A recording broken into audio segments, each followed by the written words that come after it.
How is war actually prevented? We tend to think of international crises as being solved by presidents and generals making grand moves on global chessboards. But what if the real work is done in hushed phone calls, tense backroom deals, and messy personal negotiations that never make the headlines?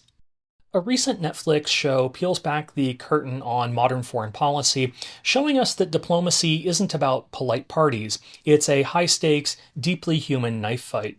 Today, we're exploring the political science of the diplomat. Welcome back to Small Screen's Big Issues, the series where we explore political science through the lens of film and television.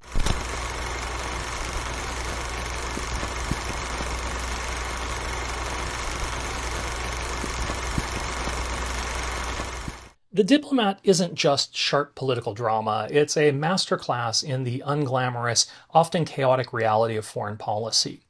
In this episode, we'll use the show to unpack three core concepts from international relations. First, the crucial difference between formal Track 1 diplomacy and its unofficial counterpart, Track 2 diplomacy. Second, the dangerous mechanics of crisis management.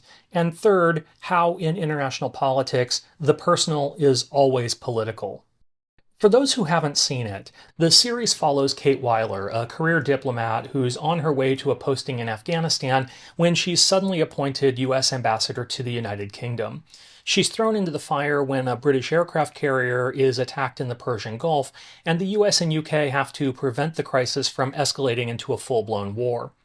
Complicating everything is her husband, Hal Weiler, a brilliant but rogue former ambassador whose reputation looms over everything Kate does. The show is about navigating global crises while also navigating a political marriage on the brink of collapse. First, let's talk about how diplomacy gets done. The Diplomat brilliantly contrasts two competing styles through its two main characters. The academic concept here is the distinction between Track 1 and Track 2 diplomacy. Track 1 is the official government-to-government work, the stuff of ambassadors and foreign ministers. It's formal, public, and bound by protocol. This is Kate Weiler's world. We see her trying to manage the official alliance, conveying messages from the White House, and working through official channels. Her job is to represent the state. But then there's Track 2, or back-channel diplomacy. This involves unofficial actors, academics, journalists, or well-connected figures who can float ideas or talk to adversaries without the weight of official government sanction. This is Hal Weiler's specialty. Hal constantly operates in the shadows, using personal connections to open doors that are officially closed. While this can be incredibly useful, the show demonstrates the immense risk. It can undermine the official ambassador and create confusion about what the country's real policy is. And this tension is real. The 1993 Oslo Peace Accords, which initiated peace talks between Israel and the PLO, famously began with a series of Track 2 negotiations in Norway before ever becoming official policy. The Diplomat shows us that both tracks are a constant, often conflicting feature of modern statecraft. At its heart, the show is about a core function of foreign policy: crisis diplomacy. An international crisis is usually defined by three things: high stakes, a tight deadline for decisions, and a high degree of uncertainty. The attack on the aircraft carrier ticks all of those boxes. The show perfectly illustrates the central challenge of crisis management, the danger of miscalculation and escalation. The British Prime Minister is convinced that Iran is responsible and wants to retaliate immediately. Kate's primary job is to slow everything down, to create space for intelligence to be verified and for cooler heads to prevail. This is a classic foreign policy dilemma. In a crisis, there's immense domestic political pressure to look tough, but premature military responses based on bad information could be catastrophic. This directly mirrors the most famous case study in crisis diplomacy, the Cuban Missile Crisis. In 1962, President Kennedy's team had to resist the immense pressure for an immediate military strike on Cuba, instead using a naval quarantine and secret back channels, both Track 1 and Track 2, to de-escalate the situation and pull the world back from the brink of nuclear war. Within the past week, unmistakable evidence has established the fact that a series of offensive missile sites is now in preparation on that imprisonment.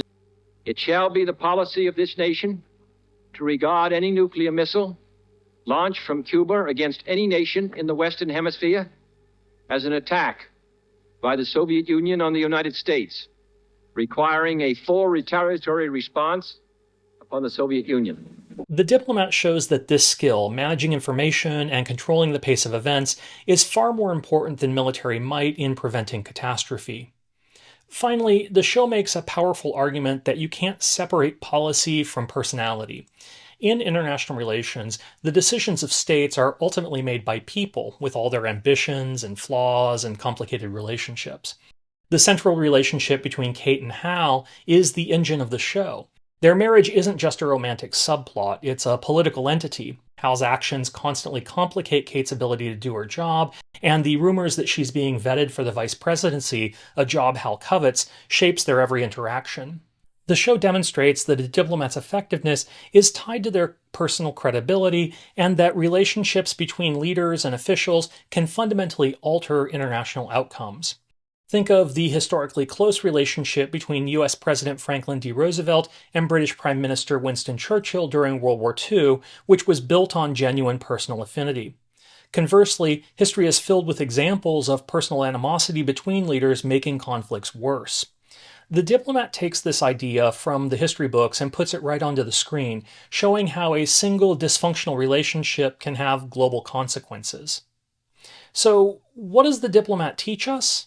It demystifies the work of foreign policy. It shows that diplomacy is not an elegant, abstract process. It's a frantic, messy, deeply human endeavor.